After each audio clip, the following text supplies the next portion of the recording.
Good evening, everyone. Welcome to the channel. Before I begin, here are my disclaimers. Today I am going to give you an update about Curbline Properties Corp. Annual Report. Curbline Properties offers a range of businesses and services through its convenience shopping centers located in affluent suburban areas. As an owner and manager of these properties, the company provides a platform for various retail establishments to operate and serve the local community. The company's portfolio includes convenience stores, restaurants, and other retail outlets that cater to the needs of residents living in high-income households. By positioning its shopping centers along major vehicular corridors, Curbline Properties ensures maximum visibility and accessibility for its tenants and customers alike. As a self-managed real estate investment trust, REIT, Curbline Properties is responsible for managing its properties and generating revenue through rental income and other means.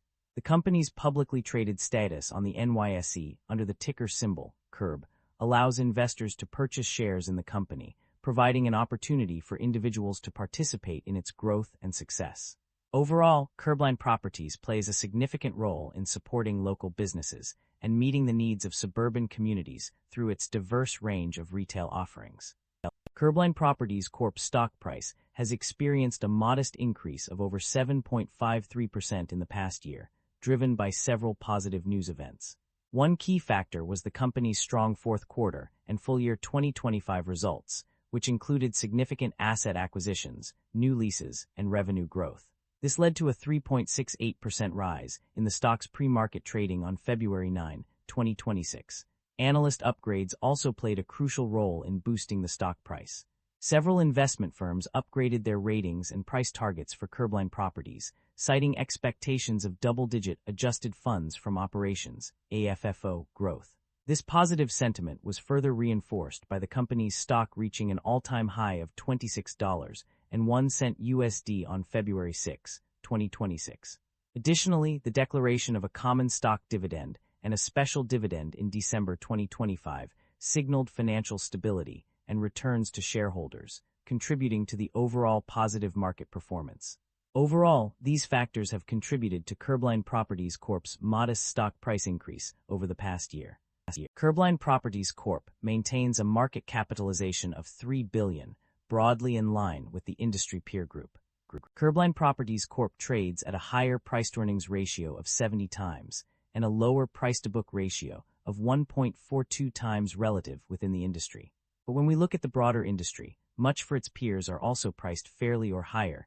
This indicates an overall sector-level optimism, suggesting that investors are already valuing the industry with a forward premium for the industry, leaving limited opportunity to uncover undervalued stocks. The balance sheet appears very conservative, with liabilities representing only 4% of total assets. While this indicates low financial risk, investors should examine the composition and quality of the company assets to determine whether they justify the current valuation. Average liabilities have increased consistently as the company expands. Importantly, both assets and shareholder equity have grown at least 20% faster than liabilities, indicating that the business is expanding substantially and generating value after covering its obligations. Shareholder equity has expanded consistently over the past 5 years, with growth supported by rising operating income. This suggests the company is profitable and financially sustainable. The share count has increased over the past 5 years, while revenue has continued to grow. This suggests the business may rely on shareholder dilution to fund expansion. Investors should closely monitor whether growth can eventually be sustained without dilution. The company have a dividend yield of 2.49%. The income statement shows that the company have been growing its revenue annually and the operating income have been increasing. This shows that the business model works and the business is expanding. The primary drivers of revenue growth or decline in a business are multifaceted. Tenant lease expirations and renewals play a crucial role, as successful renewals can drive revenue growth while expirations can lead to occupancy declines and revenue impacts.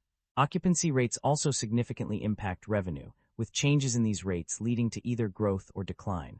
Another key driver is the average annualized base rent, ABR, per occupied square foot, which increases when rent rises and decreases when it falls. Tenant retention rates and diversification are also essential, as high retention rates and a diverse tenant base contribute to revenue growth.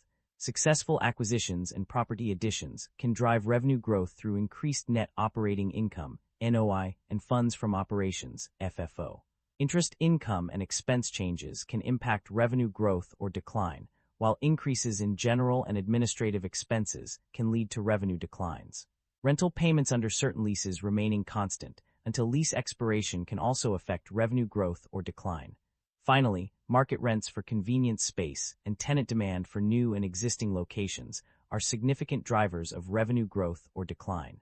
Net income and profit margins. A changing landscape, the net income of the company has undergone significant fluctuations over the years. Initially, it decreased due to various factors such as decreased rental rates, increased operating costs, and potential loss of tenants. This trend continued with a possible decrease on page 12, attributed to uninsured losses, decreased rent collection, and increased compliance costs. However, the tide turned in favor of the company when its net income increased from $10,262,000 in 2024 to $39,829,000 in 2025. This substantial growth was driven by the net impact of acquisitions, a decrease in transaction costs, and an increase in interest income. The profit margins also experienced changes during this period. Initially, they decreased due to inflationary pressures, reduced tenant demand, and decreased rental income. However, with the company's increasing focus on acquiring new properties and improving occupancy rates, its profit margins began to rise. The most notable increase was a 58.6% jump in FFO attributable to Curbline, directly attributed to the growth in net income. While same-property NOI percent change showed a modest 3.3% increase, no specific information was provided on profit margins as a percentage of revenue or net income. The company's financial performance indicates a strong ability to generate cash from its core operations. A key indicator of this is the generation of positive operating cash flow. This means that the company is able to produce more cash than it consumes, allowing it to invest in growth initiatives and meet its financial obligations. Multiple sources within the report confirm this trend, with page 6 stating directly that the company is generating positive operating cash flow. This statement is reinforced by other sections of the report, including the conclusion on page 43, which reiterates the same finding. Furthermore, the operating cash flow section on page 46 explicitly labels it as positive, and page 47 provides additional context to this result. The company's ability to generate positive operating cash flow has significant implications for its financial health and stability. It suggests that the business is well-positioned to meet its short-term obligations and invest in future growth opportunities. The fact that the company expects to finance construction contracts through operating cash flow, as mentioned on page 48, further underscores this point. Overall, the evidence presented in the report clearly indicates that the company is generating positive operating cash flow, which is a critical component of its financial performance. The company's debt level has seen a notable increase over the past year. As of December 31, 2024, there was no indebtedness outstanding, but by December 31, 2025, this had risen to $428 million. This significant jump in debt is a clear indication that the company has taken on more financial obligations. In terms of interest expenses, these have also seen a substantial increase. The interest expense for 2024 was a relatively modest $901,000, but by 2025, this had skyrocketed to $12,141,000. This represents an eye-watering increase of $11,240,000, demonstrating that the company is now shouldering much higher costs associated with its debt. The main drivers behind this rise in interest expenses appear to be the Treasury lock hedge transaction and interest rate swap agreement. Management is expressing uncertainty about the company's future prospects due to various risks and challenges. These include potential disruptions from acquisitions and business development, environmental risks, climate change regulations, and technological advancements. The company also faces uncertainty in making distributions, changes in accounting standards, and regulatory requirements. In terms of strategy, management is focusing on real assets and convenience properties that are dependent on the economic climate and local conditions. However, this approach comes with its own set of challenges, including acquiring suitable properties, managing growth, and mitigating environmental risks. The company's business model has a limited track record, making it difficult to evaluate future performance.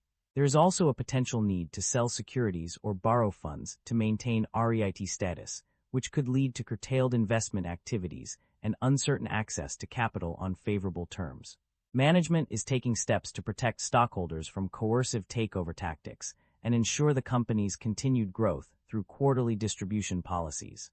However, there are still risks associated with future sales of shares, issuance of debt or equity securities, and limitations on dividend payments under Maryland law. Despite these challenges, management remains optimistic about the convenience property portfolio, which is well-positioned with high occupancy rates and a stable revenue base. The company plans to acquire additional assets and mitigate interest rate risk through interest rate swap agreements. The company has made significant acquisitions and divestitures in recent years. In terms of acquisitions, the company purchased 4 convenience shopping centers between January 1, 2026 and February 9, 2026 for a total of $39.5 million. Additionally, in 2025, the company acquired 79 convenience shopping centers for an aggregate purchase price of $788.4 million. The company has also made notable divestitures. In October 2024, Site Centers Corp. contributed 79 convenience properties to Curbline as part of a spin-off.